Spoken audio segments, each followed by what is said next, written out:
அன்பு நெஞ்சங்களே வணக்கம். மீண்டும் ஒரு காணொளியிலே உங்களோடு இணைவதிலே நான் மிகவும் மகிழ்ச்சி அடைகிறேன். அண்மையில் நான் யூடியூப்பில் ஒரு வீடியோ பார்த்தேன். கவிஞரும் அரசியல் சிந்தனையாளருமான ராஜகம்பீரனுடைய ஒரு பேட்டி, நேர்காணல். அதில் வந்து அவர் இசைஞானி இளையராஜாவுக்கும் கவிஞர் வைரமுத்துவுக்குமான அந்த பிணக்குகள் குறித்து அதெல்லாம் பேசியிருந்தார், ஏன் அவர்கள் பிரிந்தார்கள் என்பது.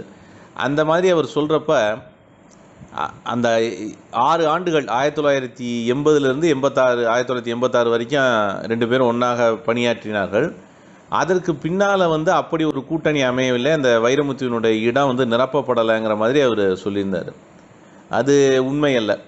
அதை சொல்கிறப்பெல்லாம் கூட கங்கைமரனோட பாடல்களில் வந்து ஒரு கவித்துவம் இருக்காதுங்கிற மாதிரி இந்த பாட்டை பற்றி சொன்னார். இந்த ராமராஜனுடைய படத்தில் 8 8 வச்சு 8 விட்டு கட்டி புட்டுன்னு இதெல்லாம் 8 கட்டுன்னு இருக்கு அப்படின்னு.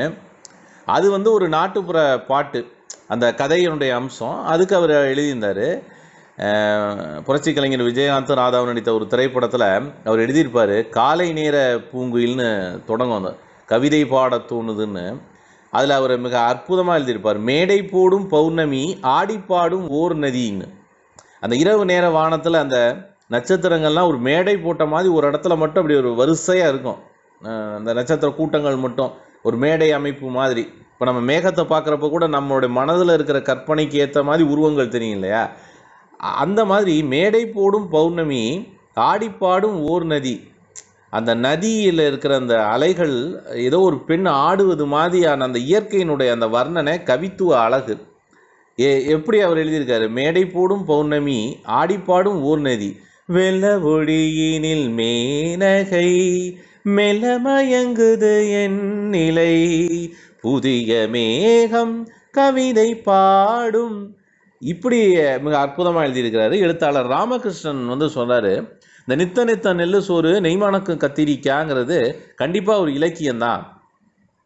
கவிதைக்கு ஈட இணையாக திரைப்பட பாடலை சொல்ல முடியலன்னாலும் என்னை பொறுத்த வரைக்கும் நான் சொல்லுவேன், அது வந்து ஒரு நாட்டு பாடல் மாதிரி, அது ஒரு இலக்கிய வடிவம். அந்த வகையில் வந்து எழுத்தாளர் ராமகிருஷ்ணன் இது வந்து நம்மளுடைய பாரம்பரியமாக நம்ம தமிழ்நாட்டில் இருக்கிற ஒவ்வொரு வகையான உணவு வகையை சொல்லுதுன்னு. அதே திரைப்படத்தில் தான் வந்து ராமே ஆண்டாலும் ராவண ஆண்டாலும் எனக்கு ஒரு கவலை இல்லைங்கிற அந்த பாடலை எழுதினவனும் கங்கை அமரன் தான். இன்னொன்னே நான் இங்கே இந்த இடத்துல சொல்லிக்கொள்ள ஆசைப்படுகிறேன். கவியரசு கண்ணதாசன் அவர்களுக்கு உதவியாளராக வந்து அந்த உதவியாளர்னு சொல்ல முடியாது, அப்போ வந்து இவர் வந்து கமலஹாசனும் அசோசியேட் டைரக்டராக இருந்திருக்காரு. அப்போ அந்த காலகட்டத்தில் வந்து அவர் இந்த பாடல் எழுதுகிறப்போ செந்தாளம் பூவில் அந்த அருகாமையில் இருந்திருக்கிறாரு கங்கைமரன். செந்தாளம் பூவில் உட்காரும் தென்றல் தான் இருந்திருக்கு. கொஞ்சம் யோசனை செஞ்சு பாருங்கள், இப்படி இந்த பாடல் அமைஞ்சிருந்துச்சுன்னா எப்படி இருந்திருக்கும். செந்தாளம் பூவில் உட்காரும் தென்றல் என் மீது மோதுதம்மா என்றுதான் இருந்திருக்கு. ஆனா செந்தாளம் பூவில் உட்காரும்ங்கிறதுக்கு பதிலாக வந்தாடுங்கிற அந்த சொல்லாட்சி வந்து சொன்னதே கண்ணதாசன், சொன்னதே கங்கை அமரன் அவர்கள் தான். சொன்ன உடனே ஆமாம் நானும் யோசிக்க விட்டேன்னு சொல்லி உடனடியாக அது அவருடைய பெருந்தன்மை, மிகப்பெரிய ஒரு கவிஞனுக்கே உரிய ஒரு அந்த பெருந்தன்மை. அவர் அது மிக மிக சரியான சொல்லாட்சி இதை தான் பயன்படுத்தணும். ஏன்னா காற்றுங்கிறது அசைந்தாடி கொண்டே இருக்கக்கூடியது. இப்போ நமக்கு பைபிளில் கூட ஒரு வரி வரும், அந்த மாதிரி அந்த தேவன் வந்து அசைவாடி கொண்டு இருந்தார்னு, ஒரு காற்றை போல ஒரு புகையை போல. அப்படி தென்றல் புயல் எதனாலும் அது அசைவாடி கொண்டு இருக்கும். ஒரு இடத்துல நீ இருக்காது, அது வந்து வண்டு தான் இருக்கும். பூ மேலே ஒரு வண்டு ஒரு ஸ்டாட்டிக்னா ஒரே இடத்துல நிலையானதுன்னு அர்த்தம். அப்போ அந்த செந்தாளம் பூவில் வந்தாடும் தென்றல் அப்படிங்கிற அந்த இதையே கண்ணதாசனுக்கே அப்போ கரெக்ஷன் சொன்னவர் வந்து கங்கை அமரன்.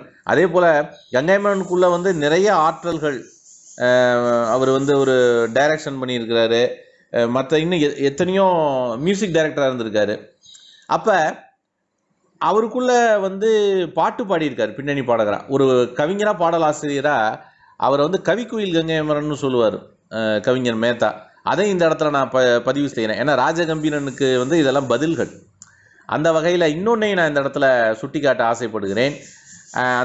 இந்த படத்தில் கேளடி கண்மணிங்கிற அந்த திரைப்படத்தில் வந்து பார்த்திங்கன்னா பாவலர் வரதராஜன் எழுதினதா ஒரு பாடல் வரும். மண்ணில் இந்த காதலின்றி யாரும் வாழ்தல் கூடுமோ, எண்ணம் கண்ணி பாவையின்றி 7 ஸ்வரந்தான் பாடுமோ, பெண்மை இன்றி மண்ணில் இன்பம் ஏறடா, கண்ணை மூடி கனவில் வாடும் மானிடா என்று இருக்கும்.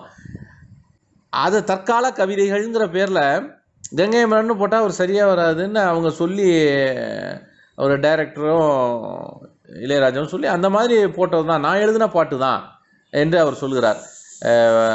அதனால் அந்த பாட்டு அவர் எழுதுனது தான், அது தெரியாமல் இருக்குது நமக்கு. அதையும் இந்த இடத்துல நான் சுட்டி காட்ட விரும்புகிறேன்.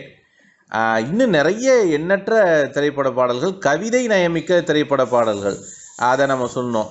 தேவனின் கோவில் மூடிய வேளை நான் என்ன கேட்டேன் தெய்வமே, இந்த ஒரு பாடல் போதும்னு அந்த கமெண்ட்ல வந்து இந்த ராஜகம்பீரன் பேசின அந்த வீடியோனுடைய கமெண்ட் செக்ஷனில் ஒருத்தர் பதிவு போட்டிருக்கிறார்.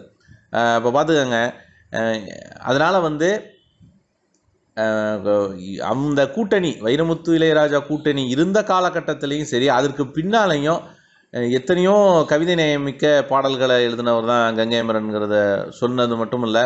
இந்த ராஜகம்பீரனுக்கான அந்த பதிலை வந்து நான் தொடர இருக்கிறேன். அடுத்து வந்து புலவர் புலமைப்பித்தனை எப்படிலாம் எழுதியிருக்கிறாரு என்பதையும், கவிஞர் மேத்தா, கவிஞர் நா. காமராசன் போன்றவர்களை பற்றி நான் சொல்ல இருக்கிறேன். கவிஞர் வாலி அவர்களை பற்றியும் சொல்ல இருக்கிறேன்.